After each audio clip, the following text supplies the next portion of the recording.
20 तारीख को तो हमारा राजीव गांधी किसान न्याय योजना, भूमि श्रमिक न्याय योजना राशि वितरण महासमुंद में करेंगे और कोशिश यही है कि कोई राष्ट्रीय नेता इसमें आ जाए और इसके बाद जैसे जैसे समय मिलेगा नेताओं का उसके हिसाब से कार्यक्रम होगा और सितंबर के प्रथम सप्ताह में राहुल जी की भी आने की संभावना है। मुख्यमंत्री भूपेश बघेल जी और स्वयं वो लोग बोल रहे थे कि बीजेपी के राष्ट्रीय नेता क्यों आ रहे हैं, क्या पार्टी के ऊपर छत्तीसगढ़ को भरोसा नहीं है?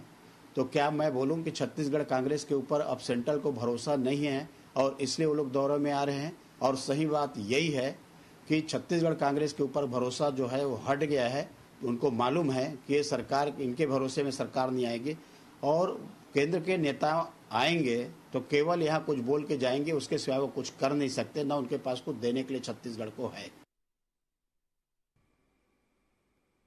नमस्कार, मैं हूं मोहन तिवारी। आज के मुद्दे में आपका स्वागत है और आज का मुद्दा, जैसे कि हमने पहले बताया, कि स्टार वार पर आधारित है। छत्तीसगढ़ में चुनावी घमासान मच चुका है और ऐसे में अहम भूमिका निभाने वाले हैं स्टार प्रचारक। दोनों ओर से स्टार प्रचारक तैयार हैं। एक तरीके से कहें, युद्ध के मैदान में योद्धाओं ने अपनी अपनी जगह पकड़ ली है और अब अपने अपने रथों को लेकर वो छत्तीसगढ़ की ओर बढ़ चले हैं। ऐसे में जो स्टार वार होगा उस पर हमारी नजर है, उसी पर आज हमारी डिबेट है। पहले मिल लेते हैं उन मेहमानों से जो इस चर्चा में हमारे साथ रहेंगे। हम बहुत स्वागत करेंगे। हमारे साथ जुड़ रहे हैं कांग्रेस का पक्ष रखने के लिए प्रदेश कांग्रेस के सचिव और हमारे प्रमुख वक्ता के रूप में कांग्रेस के तेज तर्रार नेता शिव सिंह ठाकुर जी, उनका बहुत बहुत स्वागत है। इसके अलावा बीजेपी का पक्ष रखने के लिए हमारे साथ जुड़ रहे हैं के.एस. चौहान जी, जो कि बीजेपी का पक्ष रखेंगे, उनका भी बहुत बहुत स्वागत है। वरिष्ठ पत्रकार के रूप में हमारे साथ जुड़ रहे हैं रवि भोई जी, उनका बहुत बहुत स्वागत है। तो इस तरीके से तीनों मेहमानों का स्वागत करते हुए इस चर्चा को मैं शुरू करता हूं। और जैसा कि हमने बताया कि स्टार प्रचारकों की एक भीड़ छत्तीसगढ़ की ओर कूच कर चुकी है और लगातार इस महीने के बाद अगले 3-4 महीने तक इसी तरीके के लगातार कार्यक्रम हमें देखने को मिलेंगे। बीजेपी भी पीछे नहीं है, उनके पास तो स्टार प्रचारकों की एक लंबी चौड़ी लिस्ट है, मोदी से शुरू जो होती है, और केंद्रीय मंत्रियों के 12-13 नाम जो कि लगातार छत्तीसगढ़ आने वाले हैं। ऐसे में किसका पलड़ा भारी रहेगा, कौन किसको लेकर आ रहा है, एक एक करके प्रतिक्रियाओं का दौर शुरू करते हैं। सबसे पहले शिव सिंह ठाकुर जी हमारे साथ हैं, उनकी प्रतिक्रिया ले लेते हैं। शिव जी, हम देख रहे हैं मुख्यमंत्री ने बता दिया कि भाई 20 तारीख को कार्यक्रम है, उसमें आने वाले हैं। 19 को वेणुगोपाल आने वाले हैं, 19 के बाद 20 कार्यक्रम, फिर उसके बाद राहुल जी का कार्यक्रम, फिर खड़गे जी का कार्यक्रम। इस तरीके से लंबा चौड़ा कार्यक्रम आप लोगों ने तय किया है। क्या हम माने कि अब चुनाव अभियान का आगाज हो चुका है और इसीलिए बड़े नेताओं को यहाँ पर आप लोग लेके आ रहे हैं? देखिए मोहन जी, हमारे यहाँ जो बड़े नेता आ रहे हैं वो कार्यकर्ताओं से मिलेंगे, कार्यकर्ताओं को सुनेंगे और उनका मॉरल जो है, जो अब बहुत ऊपर है। माननीय मुख्यमंत्री भूपेश बघेल जी ने जो कार्यकर्ताओं को, कांग्रेस के हमारे सभी नेताओं को, जो जिस प्रकार से वो एक योजना लाकर छत्तीसगढ़ में और सभी वर्गों को जो है कुछ ना कुछ दिए हैं, उन सब चीज़ों को लेके जो हमारे कार्यकर्ता मोबिलाइज हैं, वैसे ही फिर जो हमारे बड़े नेता आएंगे तो उनसे कार्यकर्ताओं को मिलने से, सेंट्रल के नेता आते तो कार्यकर्ताओं को मिलने से खुशी होती है और उत्साह आता है। तो हमारे नेता प्रतिपक्ष जी, अभी मैंने देखा, कह रहे थे भारतीय जनता पार्टी के पूर्व में कि वो जो नेता आएंगे कांग्रेस के, वो कुछ फिर बोलेंगे, कुछ दे नहीं पाएंगे। यहाँ पे प्रधानमंत्री मोदी जी 2 बार आ चुके हैं, तो अमित शाह जी हर महीना आने का वादा कर चुके हैं। ये तो केंद्रीय मंत्री हैं, ये तो आएंगे तो देंगे। हमारे जो नेता आएंगे वो क्या देंगे? उनके पास देने को केंद्र में है तो हमारी सरकार है नहीं। इनके नेता प्रतिपक्ष जो भी कौशिक जी ने कहा कि उनके नेता आएंगे बोल के जाएंगे, बोली के तो जाएंगे, हमारे कार्यकर्ताओं को बोल के जाएंगे। इनके नेता आते हैं, प्रधानमंत्री जी देश के प्रधानमंत्री हैं, केवल यहाँ झूठ बोल के चले जाते हैं, केवल जो है भाई से भाई को लड़ाने की बात करके चले जाते हैं। तो इस प्रकार से और हमारे इनके मोदी जी, केंद्रीय मंत्री जी, हर महीना आऊंगा मैं। मतलब यहाँ पे छत्तीसगढ़ में भारतीय जनता पार्टी को पास कोई चेहरा नहीं है सीएम का। कोई इसी कारण जो है मोदी जी को और अमित शाह को आना पड़ रहा है बार बार। और उसके बाद आज कई 5 साल बाद आज सांसदों से मोदी जी मिले दिल्ली में, और सांसद जी लोग बताएं कि क्या बोले मोदी जी ने छत्तीसगढ़ के लिए, क्या इनाम दिए हैं, क्या विकास कार्य के लिए पैसा दिए हैं। 5 साल में तो एक बार भी मोदी जी जो है यहाँ के सांसदों से मिले नहीं, उनकी समस्या को सुने नहीं। एक एयरपोर्ट का जो है वहाँ के सांसद जो है यहाँ के प्रदेश अध्यक्ष है, एयरपोर्ट नहीं ला पा रहे मोदी जी से बोल के। इतना मोदी जी जो है उत्प्रेरित नहीं कर पा रहे हैं छत्तीसगढ़ को। यहाँ भूपेश बघेल जी ने जो योजना लाई है, चाहे वो गरीब हो, मजदूर हो, व्यापारी हो, चाहे कर्मचारी हो, सारे लोगों को जो योजनाएं लाए हैं उसको देखते हुए हमारे बड़े नेता आ रहे हैं और वो देखेंगे माननीय भूपेश बघेल जी का इतना अच्छा कार्य जो प्रदेश में उनका नाम हो रहा है। सेंट्रल से कई सारे इनाम उनको मिल गए हैं, आज तक सेंट्रल गवर्नमेंट ने कई इनाम दे रही है। वो सब देखेंगे कि क्या मुख्यमंत्री भूपेश बघेल जी जो हिंदुस्तान में पहले ऐसे मुख्यमंत्री हैं जो गौमूत्र खरीद रहे हैं, गोबर खरीद रहे हैं, ये सब चीजों को देखेंगे कि मुख्यमंत्री कितना अच्छा कार्य कर रहे हैं। हमारे जो है मुख्यमंत्री वो देखने आ रहे हैं और इनके नेता आ रहे हैं झूठ फैलाने के लिए और झूठ बोल के चले जाते हैं। ठीक है, तो दोनों ओर से जब बड़े नेता आते हैं तो एक दूसरे की आलोचना जरूर करते हैं। कांग्रेस ने लिस्ट बनाई है, बीजेपी उसको क्रिटिसाइज कर रही है, और बीजेपी ने जो लिस्ट बनाई है उसे कांग्रेस। हमारे साथ के.एस. चौहान जी हैं। चौहान जी, आप लोग के पैटर्न पे कांग्रेस भी चल रही है, केंद्रीय नेताओं को बड़ी संख्या में लाया जा रहा है छत्तीसगढ़, क्योंकि केंद्रीय नेताओं के बोलने का ज्यादा वजन होता है, इसलिए कांग्रेस ने स्ट्रेटेजी बदली है। स्थानीय नेताओं की जगह केंद्रीय नेताओं को भी अब इस्तेमाल किया जा रहा है प्रचार में बढ़ चढ़कर। तिवारी जी, हर एक पार्टी को अपने नेताओं को बुलाने का हक है और उनको बुलाना भी चाहिए, लेकिन जब इनको ये सोचना चाहिए कि भारतीय जनता पार्टी के थोड़ा आवाज इको हो रही है। जी, अब ठीक कर दिए जी, बोलिए जी। तिवारी जी, वही जो भारतीय जनता पार्टी के जो आ रहे थे इको, जी ठीक है, ये आवाज की समस्या को हम दूर करने की कोशिश करते हैं। जी, आवाज आ रही है आपको, मेरी मिल रही है अब? जी, मेरी को आवाज आ रही है। हाँ, अब ठीक है। अब बोलिए। तिवारी जी, मैं ये बोलना चाहता हूँ, बोलना चाह रहा था कि जब इनके नेता आते हैं तो ठीक, भारतीय जनता पार्टी के जो नेता आते हैं तो गलत। और दूसरी बात ये है कि बोले कि केंद्रीय मंत्री आते हैं और झूठ फैला के जाते हैं, तो 7,400 करोड़ की जो सौदा दे के गए हैं हमारे यशस्वी प्रधानमंत्री जी, वो क्या है? यहाँ पर जब हमारे अमित शाह जी आते हैं और वो NIA और SIT का जो एक भवन का निर्माण करके जाते हैं और उसका लोकार्पण करके जाते हैं, वो क्या है? जगदलपुर में एक हाईवे हवाई जहाज का अड्डा बनता है, वो क्या है? वो मेरे ख्याल से राज्य सरकार ने बनाया है क्या? आपके खुद मुख्यमंत्री बोलते हैं कि हम जितना मांगते नहीं है उससे ज्यादा हमारे केंद्रीय मंत्री नितिन गडकरी जी दे के जाते हैं, और वो खुद ये बोलते हैं, और जिसका हमने वाइड वीडियो भी देखा हुआ है। बात ये है, मैं मानता हूं कि आप कुछ नहीं कर पाएंगे क्योंकि आपने खुद ही बोला है कि हमारे जो मंत्री आएंगे, हमारे जो केंद्रीय जो पदाधिकारी आएंगे वो कुछ दे नहीं सकते हैं, वो क्योंकि पद में नहीं है। मैं बात मानता हूं, लेकिन विश्वास दे सकते हैं। लेकिन विश्वास जो है वो क्या देंगे? वो यही के कार्यों पे तो देंगे।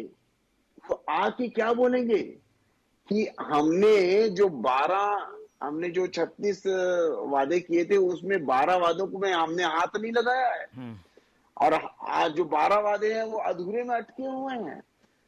वो क्या बोलेंगे? वो ये बोलेंगे कि 2000 करोड़ का घोटाला हुआ है शराब में, वो 500 करोड़ का घोटाला हुआ है हमारे कोयले में, चावल घोटाला किया है हमने, PSC घोटाला किया है। वो आके ये बोलेंगे, वो आके क्या बोलेंगे कि हम हर चीज में विफल हैं।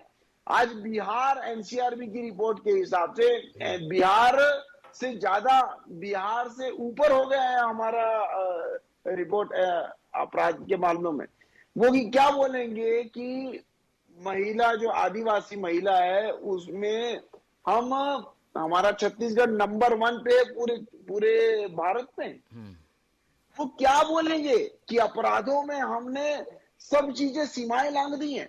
वो क्या बोलेंगे कि 100 करोड़ रुपए की जो सड़क 100 किलोमीटर की जो सड़क है वो हमने आज तक लोकार्पण और हमने शिलान्यास नहीं किया है। वो क्या बोलेंगे कि 100 करोड़ का कोई भी प्रोजेक्ट जिसका ऐसा कोई प्रोजेक्ट हमने नहीं बनाया है कि जिसका लोकार्पण हमने किया हो और जिसका शिलान्यास हमने किया हो। वो क्या बोलेंगे कि 8 लाख लोगों का हमने छत छीन ली है। क्या बोलेंगे कि सिर्फ पीएम का नाम वहां से हटाने के लिए हमने लोगों की छत छीन ली। ये की स्थिति में यहाँ पर जनता के सामने बोलने की स्थिति में नहीं है, ना राज्य के कांग्रेस के नेता, ना ही केंद्र के नेता। आप क्या बोलेंगे कि आपकी महती योजना जो नरवा गरवा बुरवा बारी था, हमने जब वहां पर जाके सर्वे किया तो 3,948 गौठानों में हमने सर्वे किया, वहां पर एक भी गौठान नॉर्म्स में नहीं निकली। वो क्या बोलेंगे? ठीक है, शर्म आएगी। नहीं लेकिन इस रणनीति को आप समझिए, बीजेपी के पीछे पीछे कांग्रेस के भी नेता आ रहे हैं। इस रणनीति का असर पर हम बात कर रहे हैं। वो क्या बोलेंगे वो तो ठीक है, पर ये इम्पैक्ट करेगा कि नहीं करेगा? नकल में अकल की जरूरत होती है, नकल में अकल की जरूरत होती है। और तिवारी जी, मेन बात ये है कि आप कामों के बारे में बोल सकते हैं, नाम के बारे में नहीं। ठीक है, चलिए बीजेपी कांग्रेस की प्रतिक्रिया हम ले चुके हैं। दोनों ही अपने अपने पार्टियों के बड़े नेताओं को छत्तीसगढ़ लाने वाले हैं, इम्पैक्ट की बात कर रहे हैं। अब हम रुक करते हैं रवि भोई जी के तरफ, जो कि वरिष्ठ पत्रकार भी हैं। रवि जी, एक राजनीतिक रणनीति के रूप में दोनों ही पार्टियां कोशिश कर रही हैं कि उनके बड़े नेता यहां पर आएं, और जब वो अपने नेताओं के, स्थानीय पार्टी के कामकाज की तारीफ करेंगे तो उसका असर पड़ेगा। इसीलिए बड़े नेताओं को ठीक चुनाव के पहले ज्यादा लाया जा रहा है और खास तौर पर सरकारी कार्यक्रमों में लाया जा रहा है। अमित शाह जी का भी एक दौरा होने वाला है सहकारिता का कार्यक्रम को लेकर। ये इधर महासमुंद में जो कार्यक्रम राशि वितरण का है उसमें बड़े नेता आएंगे। क्या लग रहा है इसका, ये क्या रणनीति है, किस तरीके की रणनीति दोनों पार्टियां अपना रही है? मोहन जी, चुनाव होने वाला है छत्तीसगढ़ में अक्टूबर नवंबर में। तो चुनाव से पहले दोनों दल अपनी अपनी रणनीति बना रहे हैं और सरकारी कार्यक्रमों के जरिए जो बुलाया जा रहा है उसे एक संदेश देने की कोशिश किया जा रहा है, हम इस तरह के काम कर सकते हैं या इस तरह का काम किया है। केंद्र में भारतीय जनता पार्टी की सरकार है और राज्य में कांग्रेस की सरकार है। तो अभी चुनाव आचार संहिता लगने से पहले जितने भी कार्यक्रम होंगे वो सरकारी कार्यक्रम होंगे और चुनाव खर्चे में वो शामिल नहीं होंगे। इसलिए दोनों दल की कोशिश है कि अपने अपने बड़े नेताओं को बुलाकर सरकारी योजनाओं के माध्यम से जनता को आकर्षित किया जाए। तो केंद्र में है तो केंद्र की सरकार की जो योजनाएं हैं, चाहे ट्राइबल के बारे में हो या केंद्र की जो भी योजनाएं हैं, उसको लॉन्च करने के लिए चुनाव से पहले केंद्र के नेताओं, जो भारतीय जनता पार्टी के मंत्री हैं, उनको बुलाया जा रहा है। और छत्तीसगढ़ सरकार अपने नेताओं को, कांग्रेस नेताओं को बुलाकर जो राज्य सरकार की योजना है उसको लॉन्च करने की योजना है। ये रणनीति है, चुनावी रणनीति का हिस्सा है और चुनाव से पहले ऐसे कार्यक्रम होते ही रहते हैं जनता में इम्पैक्ट देने की, कि आने वाली यदि हमारी सरकार आई तो जनता को ये लाभ मिलेगा या हम इस तरह के लाभ देंगे। दोनों दल ये कोशिश कर रहे हैं कि जनता को किस तरह से लुभाएं और बड़े नेताओं को बुलाकर एक वादा या एक काम का संदेश देना चाहते हैं। इसलिए दोनों दल आचार संहिता के पहले अपने नेताओं को बुलाकर एक चुनावी माहौल तैयार करना चाहते हैं। ठीक है, चुनावी माहौल तैयार करने की कोशिश है और इसमें दोनों ही दल अपना एड़ी चोटी का जोर लगा रहे हैं। कांग्रेस की रणनीति पहले स्थानीय नेताओं पर निर्भर थी, लेकिन उसने भी इस बात को भली भांति समझा और अपने बड़े नेताओं को वो लेकर पहुंच रही है। शिव सिंह ठाकुर जी की ओर मैं रुख करता हूं। शिव जी, लगातार ये बात कही जा रही है कि जो देगा उसकी ज्यादा पूछ परख होगी, यानी केंद्र में बीजेपी की सरकार है, उनके केंद्रीय नेता आएंगे, सौगातों की घोषणा कर देंगे। आपके केंद्रीय नेता जो आएंगे वो क्या करेंगे, क्या देंगे, क्या बताएंगे कि जो जनता है वो आपके तरफ आकर्षित हो? देखिए, हमारे केंद्रीय नेता आएंगे तो हमारे मित्र भाजपा के प्रवक्ता ने कहा है, तो वही मैं ही बोल रहा हूँ कि हमारे जो केंद्र के नेता आएंगे वो मुख्यमंत्री जी जो 5 साल उन्होंने कार्य किया है, छत्तीसगढ़ की जनता को भलाई के लिए, मजदूरों के लिए, गरीबों के लिए, सभी वर्गों के लिए, उसको देखेंगे। और वो विश्वास है, मतलब कार्यकर्ता को जो है, जो मुख्यमंत्री जी ने जो है छत्तीसगढ़ में जो काम किए हैं, उसको वो देखने आ रहे हैं कि हमने, हमारा मुख्यमंत्री कितना अच्छा काम किया है कि पूरे हिंदुस्तान में उसका नाम है, और उसी को आगे बढ़ाएंगे। और भी मुख्य जब बड़े नेता आते हैं हमारे, तो वो कुछ ना कुछ ऐसा कुछ और भी बताएंगे। जैसे मोदी जी जो है केंद्र में किस प्रकार से जो है उनके खिलाफ जो उनकी कार्यों का, उसका बताएंगे माननीय मुख्यमंत्री जी को। केंद्रीय नेता आएंगे तो नरेंद्र मोदी जी जो है, जो उनके द्वारा जो मतलब विकास कार्य जो नहीं कर रहे हैं पूरे हिंदुस्तान में, वो जो चाहे मणिपुर का घटना हो, चाहे अन्य कोई हो, उस प्रकार से किस प्रकार से हमको भारतीय जनता पार्टी के जो बड़े नेता आ रहे हैं और यहाँ पे सौगात देने आ रहे हैं, ऐसा बोल रहे हैं। अरे आज जनता जानती है, मुख्यमंत्री भूपेश बघेल जी ने 5 साल पूरा जनता को दिया है। आज चुनावी में नहीं दे रहे हो, ये चुनाव के समय आ रहे हैं तो जनता समझती है इनको। अगर सौगात देते, अभी तक तो दिए नहीं। इन्होंने जो है, हमारे मित्र ने कहा कि गौठान के बारे में, भारतीय जनता पार्टी के समय में तो गौशाला में गायों को मार डाला जाता था और उसके बाद उसकी हड्डी को निकाल के बेचा जाता था। वो भारतीय जनता पार्टी के 15 साल के शासन में गौशाला को जो अनुदान दिया गया, गायों को मारा गया, उसका हड्डी को बेचा गया। 36,000, एक मिनट मोहन जी, 36,000 करोड़ों का जो इन्होंने घोटाला किया, नान घोटाला, पनामा पेपर, चिट फंड, और कितना ऐसा गुनाएंगे। और इन्हें लोकार्पण, और ये 15 साल लोकार्पण और शिलान्यास किए सिर्फ भ्रष्टाचार के लिए। हमारे मुख्यमंत्री जी गांव में जाकर, गरीबों पर जाकर उनको जो डायरेक्ट पैसा दे रहे हैं। इनके समय तो मोबाइल में कमीशन पहले तय होता था, लैपटॉप में कमीशन पहले तय होता था। आज मुख्यमंत्री भूपेश बघेल जी मजदूरों के, चाहे वो तेंदू पत्ता बेचने वाले, चाहे जो भी मध्यम वर्गीय परिवार है, डायरेक्ट पैसा जा रहा है, डायरेक्ट उनके खाते में जा रहा है, कोई बिचौलिया नहीं है।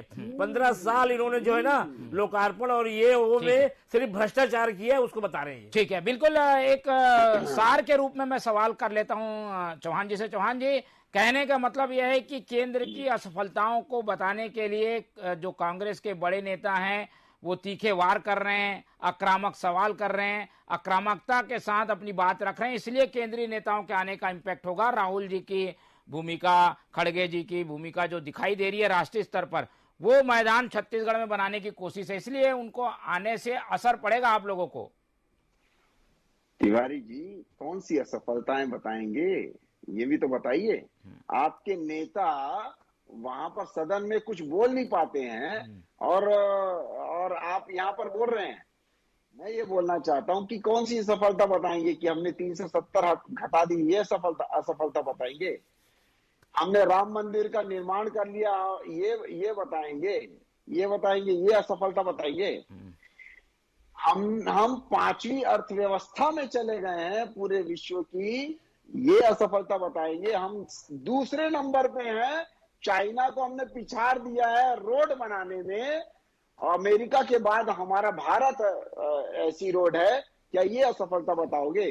क्या ये असफलता बताओगे कि 38 किलोमीटर आज रोज सड़क बनती है, जो 2014 में 13 किलोमीटर सड़क बनती थी, 3 गुना ज्यादा बन रही है?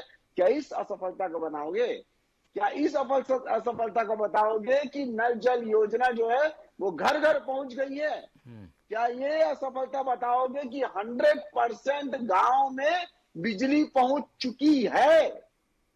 क्या ये असफलता आप बताओगे कि हमने जो आपराधिक जो लोग थे उनको कम कर दिया है, और जो यहाँ पर जो मॉब लिंचिंग होती थी, यहाँ पर जो दंगे फसाद होते थे 2014 के पहले, वो आज कम हो गए? क्या ये असफलता बताओगे? जनता को सब पता है, आप बेवकूफ नहीं बना सकते। और दूसरी बात ये है कि तिवारी जी, जैसे इन्होंने बोला हमारे साथी प्रवक्ता ने कि 5 साल तक मुख्यमंत्री जी ने काम किया, बिल्कुल किया, लेकिन क्या काम किया, क्या ये जनता जानती नहीं है? बिल्कुल जानती है। और दूसरी बात ये है कि जो काम किया हमने, मैं पहले ही आपको गिनवा चुका हूं विफलताएं, उनकी असफलताएं, उनकी जो घोषणा पत्र में जो बोला गया था जो वो नहीं किया। आपने शराबबंदी नहीं की, आपने अनियमित कर्मचारी को नियमित नहीं किया, आपने 200 फूड पार्क बोला था वो नहीं किया, आपने 1500 वृद्धा पेंशन बोला था वो नहीं किया, आपने विधवा पेंशन बोला था वो नहीं किया, आपने स्व सहायता समूह की महिलाओं का कर्जा माफ करने के लिए बोला था वो नहीं किया, आपने किसान का जो कर्जा किया है वो अल्पकालीन ही किया है, मध्यकालीन और दीर्घकालीन बचा हुआ है। आपने जो 2018 के बाद जो केंद्र ने जो समर्थन मूल्य बढ़ाया वो 24% बढ़ाया और आपने 4% बढ़ाया। क्या आप ये गिनवाने वाले हैं? क्या आप ये गिनवाने वाले हैं कि आपने संपत्ति कर आधा बोला था और यूजर चार्ज क्या गिनाएंगे? शिव जी जल्दी जल्दी बता दीजिए, वो तो पूछ रहे हैं क्या गिनाएंगे क्या गिनाएंगे आप? अरे हमारे पास इतनी घोषणा पत्र में जो हमने 36 वादा किए थे 34 पूरा कर दिए हैं, ये गिनाएंगे हमने। और उसके अलावा घोषणा पत्र के अलावा भी हमने वो काम किया है छत्तीसगढ़ में जो हमने बोला नहीं था, वो उससे ज्यादा कर दिया है, घोषणा पत्र से ज्यादा। अब वो गिनाएंगे। ये गोबर खरीदी जो गाय के नाम से राजनीति करते थे, जो राम भगवान के नाम से राजनीति करते थे, इनकी अरे मुझे बोलने का मौका दिया है, आप अपना बोलिएगा। राम कौशल्या माँ का मंदिर बनाए, 15 साल इन्होंने मुख्यमंत्री भूपेश बघेल जी ने कौशल्या माँ का मंदिर बनाया और गोबर खरीद रहे हैं। इन लोग गाय के नाम से वोट मांगते थे, आज इनसे ये छीन लिया गया है। अब ये जो है इनको जो झूठ बोलते थे, झूठ बोल के जो राजनीति किए थे, ये सारा मुद्दा इनसे छीन लिया गया है। एक मुद्दा नहीं है इनके पास बोलने के लिए। ये किस मुद्दे पे जाएंगे इनको खुद ही समझ में नहीं आ रहा है। विकास कार्य की बाहर लगी हुई है, गरीब जनता गांव जनता में जो है लहर है, व्यापारी ये किस मुद्दे पे जाएंगे छत्तीसगढ़ में? इनके पास मुद्दा का अकाल है, वो इसलिए जो है ये बस आखिरी में वही है हिंदू मुस्लिम, इसके अलावा इनके पास कोई मुद्दा नहीं है। वो भी छत्तीसगढ़ में मुख्यमंत्री भूपेश बघेल जी ने संपत्ति कर सारा चीज छूट दे रहे हैं, नियमितीकरण लाए, गरीबों को मकान किए, और अभी मुख्यमंत्री जी ने मजदूरों को जो है पेंशन लागू किए हैं, मजदूरों को पैसे दे रहे हैं, स्व सहायता समूह में महिलाओं का कर्जा माफ कर दिए, वो आपने किया नहीं। महिलाओं का आंगनबाड़ी के लोगों का तनख्वाह बढ़ा दिए, पटेलों का तनख्वाह बढ़ा दिए। 15 साल तो आप लोगों ने सिर्फ शोषण किया, होता है आपके, सिर्फ शोषण किया, छत्तीसगढ़ की जनता का शोषण किया, इसीलिए आपको 14 सीट में सिमट दिए। छत्तीसगढ़ की जनता ने इतिहास में कभी ऐसा नहीं हुआ होगा कि 14 सीट में हमारे इतिहास में इतिहास रच गया। 71 सीट पा गए छत्तीसगढ़ की जनता। आपको इस बार और पीछे लाने वाली है, समझ जाओ। 15 साल जो आप लोगों ने जनता से झूठ बोला, 14 सीट में ला दी। 14 सीट जो इतिहास में भारतीय जनता पार्टी कभी इतना सीट नहीं पाई। इतिहास में भारतीय जनता पार्टी 14 सीट नहीं पाई। आज कांग्रेस 71 सीट पर है। आप ध्यान, अरे आपको जनता ने जो सबक दिया है 14 सीट में। चलिए ठीक है, रवि भोई जी हैं, ठीक है। भोई जी हमारे साथ हैं। भोई जी, अगर हम पिछले चुनाव के अभियानों को देखें, क्या केंद्रीय स्तर के नेताओं की प्रॉपर्टी जो उनकी लोकप्रियता होती है वो असर करती है क्या चुनाव में, और कितना असर करती है, इस पर एक थोड़ा सा आप टिप्पणी कर दीजिए, फिर इस चर्चा का एक लब्बो-लुआब सामने आ जाएगा। जी देखिए मोहन जी, इस बार 2023 के चुनाव में भारतीय जनता पार्टी छत्तीसगढ़ में किसी को नेता और किसी को चेहरा नहीं है। यहाँ पे मोदी के चेहरे पे ही लड़ा जाएगा और मोदी के चेहरे पे लड़ा जाएगा। इसलिए कांग्रेस को भी अपने बड़े नेताओं को बुलाना और उनकी बातें राष्ट्रीय स्तर की बातें करना जरूरी हो गया है, क्योंकि मोदी जी या केंद्रीय नेता राष्ट्रीय स्तर की बात करेंगे, चाहे वो पिछले 9 साल में जो भी काम किया हो, जो भी योजनाएं हैं उनकी बात रखेंगे। तो केंद्र के जो नेता आएंगे, चाहे राहुल गांधी हो, मल्लिकार्जुन खड़गे हो या दूसरे जो राष्ट्रीय स्तर के नेता, वो उनकी बातों को, चाहे महंगाई का मुद्दा हो, चाहे मणिपुर का मुद्दा हो, तो राष्ट्रीय मुद्दा छत्तीसगढ़ में अभी होने वाला है। साथ ही कांग्रेस रख सकती है कि जो 5 साल में काम हुए या जो योजनाएं बनी है भूपेश सरकार के, तो दोनों तरफ से इस बार आक्रमण होंगे और दोनों राष्ट्रीय नेताओं के प्रभाव व्यापक स्तर पे होता, राष्ट्रीय स्तर पे होता है। तो राष्ट्रीय नेताओं की एक छवि होती है तो निश्चित तौर से जनता को कहीं न कहीं वो बातें प्रभावित कर जाती हैं।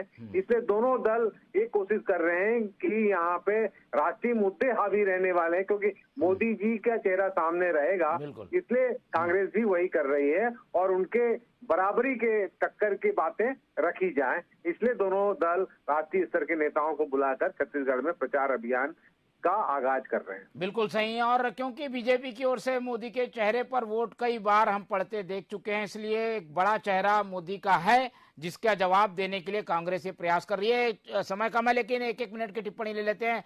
शिव जी, मोदी का चेहरा और उसकी छवि, वो जो फिर आरोप लगाएंगे, वो जो बातें कहेंगे, उसका जवाब आप लोग नहीं दे पाएंगे, शायद इसलिए बड़े नेताओं को आगे करके उसकी काट ढूंढी जा रही है। देखिए उसकी काट क्या है वैसे बता दीजिए। मोहन जी, मोदी जी का चेहरा अभी हरियाणा में देखा गया है और कर्नाटक में देख लिया गया है।